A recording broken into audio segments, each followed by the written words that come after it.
Discover the wonder of Global Village, Dubai.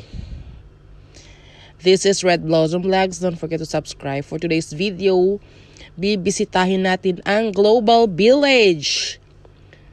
Tingnan natin kung anong bago.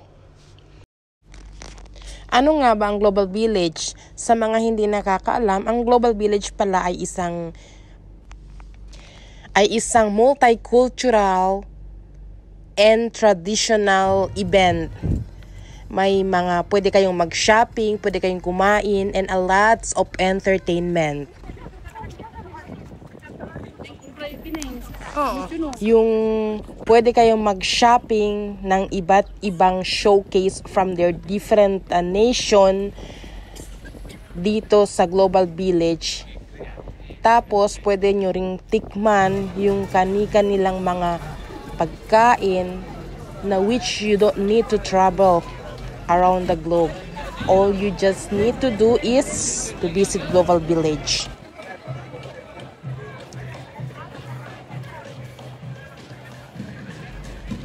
They are open from 4 p.m. until midnight. So, at this time, nung pumunta kami, hindi pa siya totally malamig. Very humid. Kaya mantikain yung mga mukha namin ni Tessa. So ito nga, kakapasok lang namin at itong favorite ni Tessa na gemat ay dumiretso na agad kami dito at gusto niya daw tikman. Ang pinaka-paborito niya yung gemat na dates yung syrup. Itong gemat kasi is Arabic sweets na we usually see this during Ramadan. Kasi itong gemat hindi talaga to pwedeng wala sa lamesa during Ramadan. 16 pieces siya for 30 dirhams. Not bad. Ang pala liga trakada yun.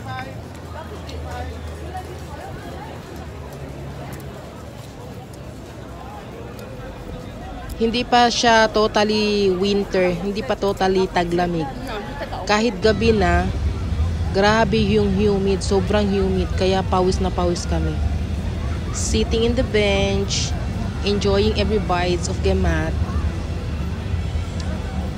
Tapos,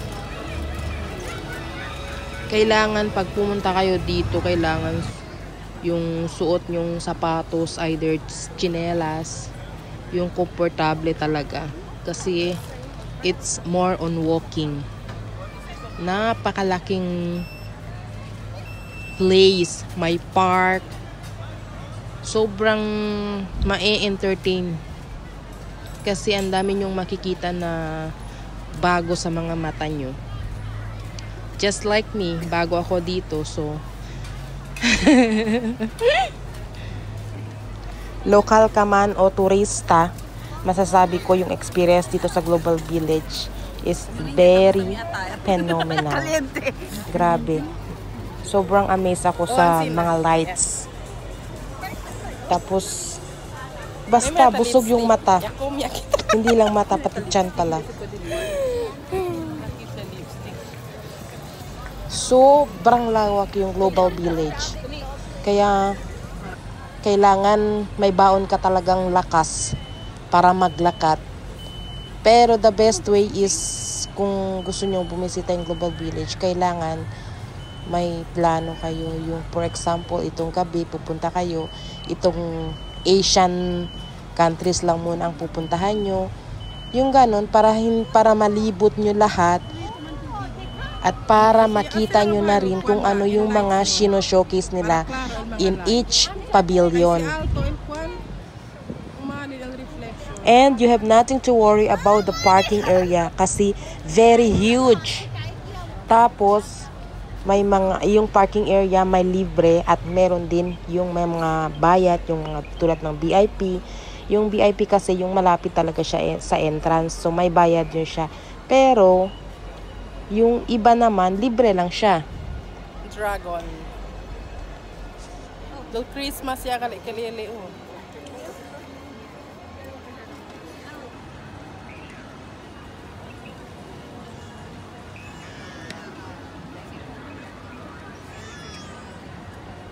So, itong Dragon Light Show, ito yung bago ngayong season. Tapos, may floating market. Tapos, yung floating market is inspired by Thailand. Thailand inspired. Kasi, yung mga tinda din dito sa market is, syempre, yung mga street foods from Thailand.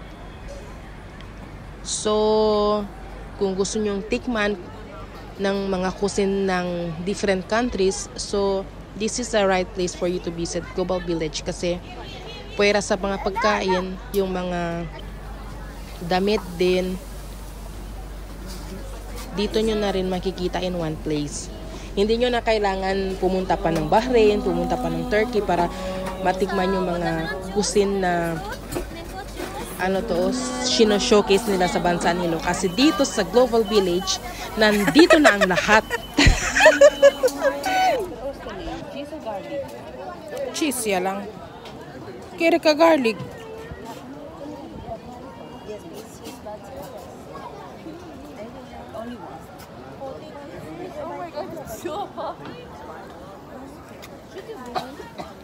The best one's the lemon spicy mustard.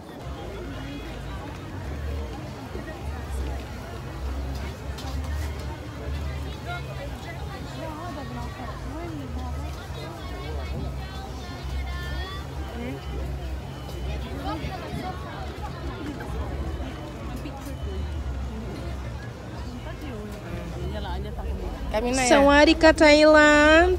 Nag-order kami ng mussels na cheese. Cheese siya, yung toppings, and with garlic.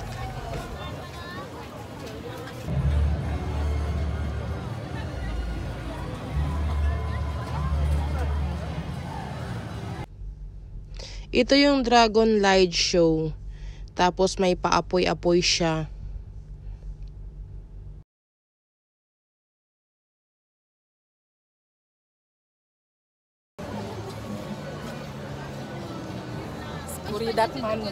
Scuridat Sanchez.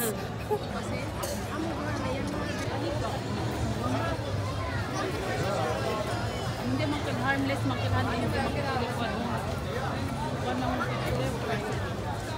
PI lang po.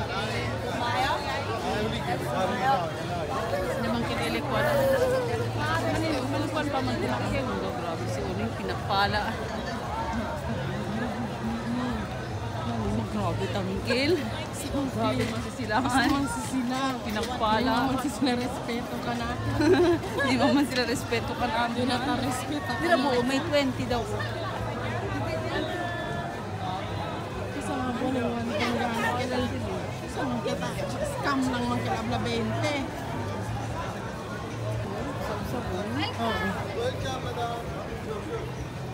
Global Village tihan. Ali ka tala entrance. Ngayon kami entrance kami at Roy entrance. Rocky ka tala entrance. Tika tala nila entrance. Please stay August 16 hanggang March. End of March. Nakabar sira si kay Summer Yaman. Kalyentura ya. Alas 12. Alas 12 alas.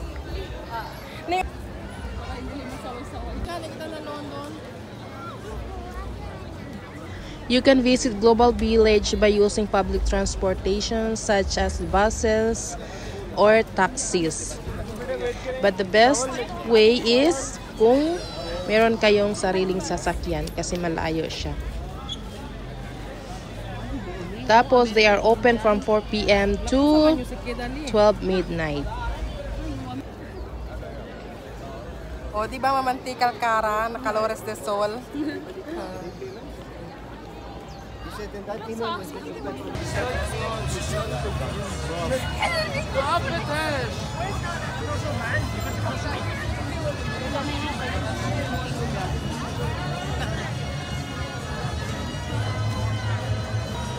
Ano mo na medyo na eh?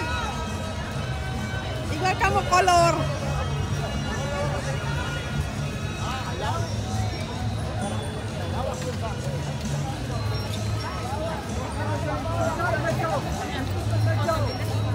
Ha? Tayo.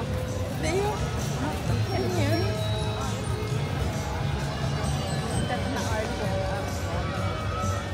de Mayo. Turkiya.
Lots of live presentation every night. So tulad nito, this is for kids actually. Nang dahil natutuwa kami dito sa mataba na iniisip ko, pag ako talagang hindi nilubayan sa kakakain ng pagkain, magiging ganito talaga ako. But anyway, this is just for entertainment. May isa kasi ditong lalaki, payat siya. Tapos, ito siya, ito. Bale, yung interpretation niya, pagkain kayo ng kain kayo ng kain, magiging ganito kayo. Na tulad nilang tatlong malalaki. Kasi in the end ng show, after siyang kain ng kain, naging ganon din siya. So, welcome to Sri Lanka!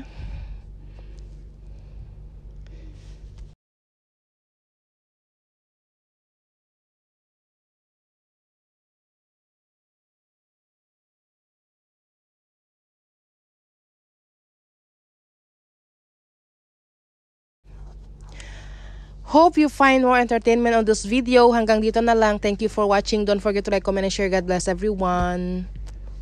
Please subscribe, guys. Please. And thank you. Gracias. Salamat.